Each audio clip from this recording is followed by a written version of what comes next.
बहुत ही सुंदर विषय है, वो है नीड और grid.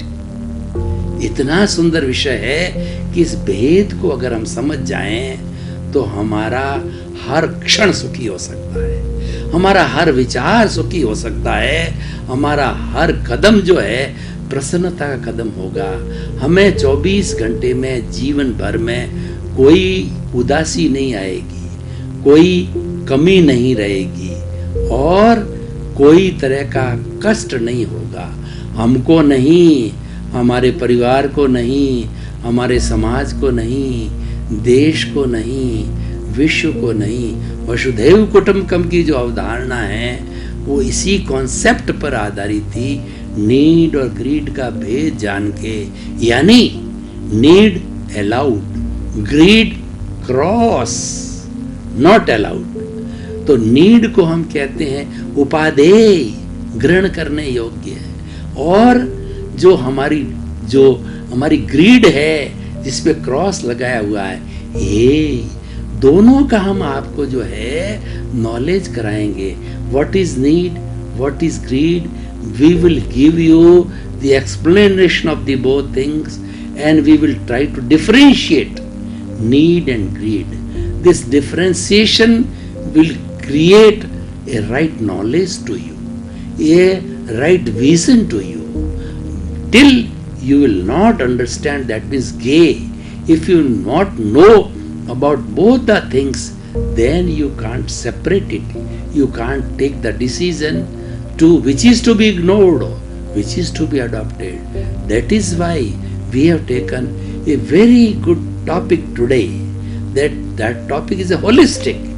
That is the topic which gives the solution to the individual, which gives the solution to the society, which gives the holistic solution to the country, holistic solution, the solution to the world. That means ये एक ऐसा रामबाण है जो एक संपूर्ण solution देता है। रामबाण एक ऐसी औषधि होती है जो कि सबको लिए हितैषी होती है। ये कहावत है कि एक अनार 100 बीमार, एक अनार का जूस 100 बीमारों को पिला दिया जाए, सभी स्वस्थ हो जाते हैं, सभी बीमारियों में वो माफिक है। तो यानी 100 बीमारों को ठीक करने वाला है। तो हमारा नीड एंड ग्रीड का कॉन्सेप्ट है, ये समाज में जो उछंखलता है, समाज में जो विषमता है, समाज में जो गरीब और अमीर की खाई है, उसको समाप्त करने वाला है। और इसका डिफरेंस करने के बाद में व्यक्ति बहिर्मुखी से अंतर्मुखी बनेगा। हमारा उद्देश्य है व्यक्ति को अंतर्मुखी बनाना। आज व्यक्ति बाहर बहुत भाग रहा है, बाहर 99.99% भाग रहा है, और हम आत्मविज्ञान कार्यक्रम के तहत उसको प्रैक्टिस करवाते हैं कि भैया 10% भीतर जा, 10% बढ़ते बढ़ते 15, 20, 25%, और धीरे धीरे हम भीतरी जगत की सैर कराएंगे, उसको इंटरेस्ट डेवलप करेंगे। जब व्यक्ति को इंटरेस्ट हो जाता है तो वो अपने आप भागेगा। हम तो स्पिरिचुअलिटी में आपका इंटरेस्ट डेवलप करने आए हैं, हम तो आपका सोल का रियलाइजेशन करने आए हैं। सोल की कितनी शक्ति है ये बताने आए हैं कि आप कितनी संपदा के मालिक हो, वो तो आप जानो। आप जान ही नहीं पा रहे हो, आप तो परवश हो रहे हो। आप कितनी चीज के मालिक हो, आप तो पराधीन, आप तो भिखारी बन गए। अरे आपके भीतर तो कितनी बड़ी संपत्ति भरी पड़ती, उसको जागृत करो।